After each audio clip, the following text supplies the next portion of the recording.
Who invented the Macintosh? Now, I don't mean the computer. That's easy, right? I mean, everybody knows that if you look inside of a computer, you can actually see the original signatures on the original Macintosh. So I'm not talking about the original Macintosh. Just open one of those up.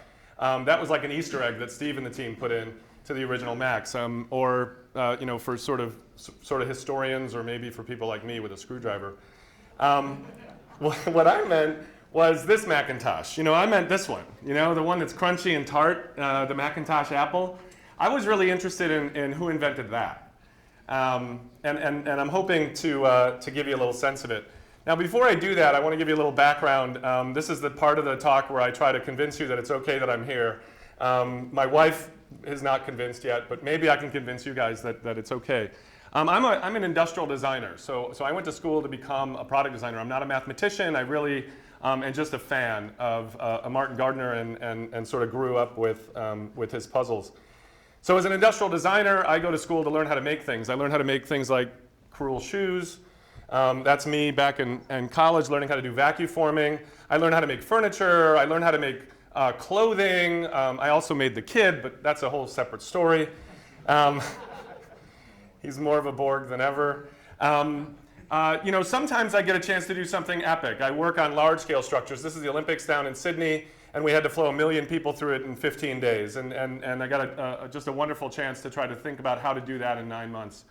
And then sometimes I work on advanced concepts for the International Auto Show or for car manufacturers, and other times I work on consumer electronic devices. And once in a while I get a chance to design entire companies. This is our Luma Institute, to kind of teach other people how to do design and how to think and put people first. I've even had a chance to do some playful things. The most recent project was at South by Southwest, an interactive and music fest a few weeks ago. And we premiered something that was kind of fun. It was a set of micro factories that you could explore the challenges of 3D printing, except for it wasn't normal 3D printing. It was 3D printing with cookies, Oreo cookies.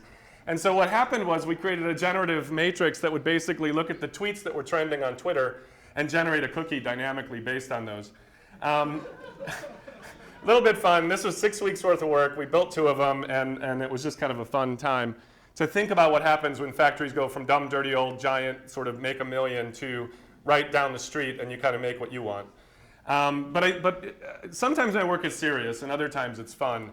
I think across my career, the things that I focus on are really 3. One is putting people first and really trying to be human-centered. The second one is really about stepping back and looking at architectural patterns. What are these patterns that can help us with complex systems so that we can give ourselves a little future-proofing? And the last is what happens and how will we survive and thrive when we reach the really connected world that we're coming towards, of sort of literally unbounded and sometimes malignant complexity. That connected world was really interesting, and at the company that I work at, Maya, a research lab that spun out of Carnegie Mellon about 25 years ago, we recently published a book, and I'm one of the authors of the book, and it's called Trillions. And it's a comprehensive report into the next information revolution. Not this one, but the one that's coming in less than 5 years. We think of it as sort of a field guide to that world of complexity that's coming. There are a lot of stops along the way. I'm not really going to talk about many of them, but I thought I'd pick one because it has to do with the Apple. This is really about the shift from a few billion computers to really trillions of connected things that are sending you billions of messages and turning into bricks and having malicious intent. And so I'm going to pick nature, and I'm going to zoom in a little bit. So who invented the Macintosh Apple? We'll want to dig in deeper here into how nature works, because that's going to give us a little hint at this. What can nature teach us? Nature is an information system in its own right. And so it's interesting to think about it. It's kind of like what Steve built with the Mac, but it's a little different. It's a computation and information system to some extent. And as humans, we are just beginners when it comes to playing and computing and information. If you think about it, how long have we been doing it? Maybe 75 years, back when Claude Shannon came up with the theory of information. Maybe you could go back a little bit further and think about maybe Gutenberg and the proliferation of books. But if we were coping with information, if you go way back, maybe it's just early writing systems. It's a few thousand years. Maybe I'm off by 10, 20, 30,000 years, but it's in the thousands of years. The length of time humans have been coping with information and doing computation is pretty small. So nature's been at this for 3 billion years. And in fact, they just sequenced the apple's genome in 2010, and they found about 57,000 genes. Now, for reference, humans have about 30,000. And it's the largest gene they found set of genes they found in plants. So to discover the inventor of the apple, we have to really go down into the basics. And so I'm going to start way down in physics, and I'm going to talk a little bit about, we've got things like protons and neutrons, electrons, and those get together and make atoms, and atoms make molecules, and molecules cells, and cells make people, and those things are all layers of complexity. And they're all independent, and they're all sort of relatively abstract and complex. What's interesting is the lower level doesn't need to know what the upper level is going to do with it. So they form stable layers. And this idea of layered complexity or layered semantics is really powerful in nature. And it contributes to the apple and who invented it. Now, I didn't talk about DNA. Maybe we should put that sort of right between molecules and cells. That's an interesting kind of a trick that nature pulled. DNA is sort of life's currency. It's life's container for moving stuff around and for creating things. It's sort of the chromosomes that are carrying the genes. What's interesting is that liquid currency, it was all sort of combining and mutating and replicating and flowing. It was really this interesting thing that was a big deal. In fact, we had flourishing amounts of creativity at some points. If anybody remembers the Cambrian explosion, that was a fun time, right? You could have these guys have a little sex, something crazy happens, don't meet that guy in a dark alley. It's an interesting time. And so sometimes scary, sometimes not. But what happened was this sort of generative space where you could do things today like take goats, transgenically combine them, and make human drugs. And that's because we have one currency. So we can kind of mix and match, and we have one sort of generative structure. And I've said generative a few times. This trick is really interesting. This is the next one, which is generativity. It's this idea of sort of a few common pieces of currency, a few rules, and then you lead to emergence and some interesting combinations. Now, sometimes that can just be used to sort of tame chaos. Imagine that you pave a big empty field, and people come in and they just park any old which way. They park the way that they want to park for whatever they care about. But if you go in and you apply just a little bit of architecture, if you just sort of paint some lines in the parking lot, I think engineers would probably put up big barricades if I told them to protect $50,000 machines that are going to be 6 inches apart. But you can do this with lines. You just paint them. It's sort of an isomorphic approach. So you can do that. And if you do that, what you're going to do is people just start filling in the lines. They start generating things.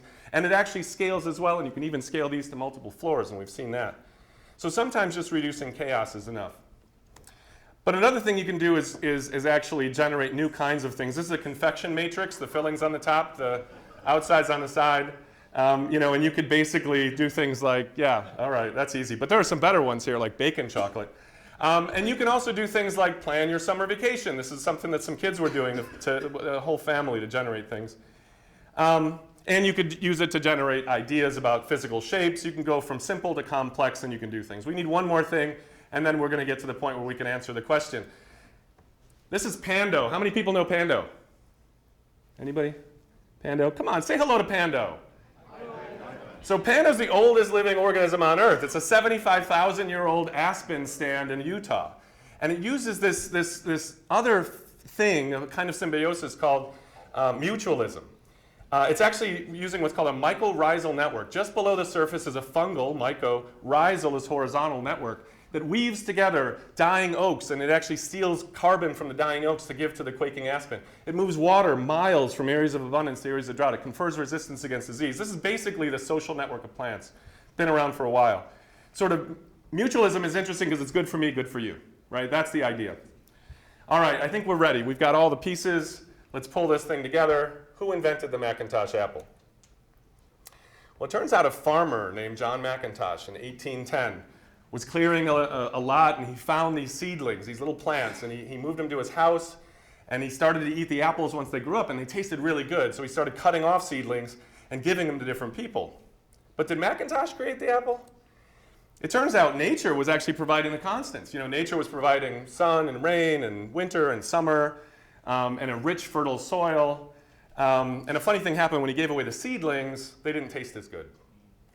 And that was weird. Sometimes they did, not so much. it turns out that seeds of apples are wildly heterozygotes. So they kind of are wildly different than the parents. They're super serendipitous. Michael Pollan, in his book, The Botany of Desire, documented apples that taste like nuts and lemons and bananas and all sorts of things. There was even an apple rush in the turn of the century for people to find things. So was it the seeds? You know, was it really like the Las Vegas effect of you plant it, you never know what's going to happen? And then society came up with this idea of grafting, where you could actually pull together mutually as a community and graft like one kind of a root to another. So every single apple, every single one of these is actually a clone of the original McIntosh apple that John found in his backyard. His sons actually figured that out. Sandy was actually called Sandy the Graffer. That was one of his sons. So you see, it turned out that McIntosh was actually created by all of the above. It was created by a mutual symbiosis of nature, species of plant called apple, apple trees, John, his family, civilization. Other plants went extinct. The apple's still around. You know, they kept the doctor away for us. And it was so powerful a brand that Steve Jobs adopted it when he came out with a computer, which is kind of interesting. So I'll finish up right now, and I'll just thank you for taking the time and invite you to come on this journey of exploring beautiful complexity, which is what we find in nature. Thank you.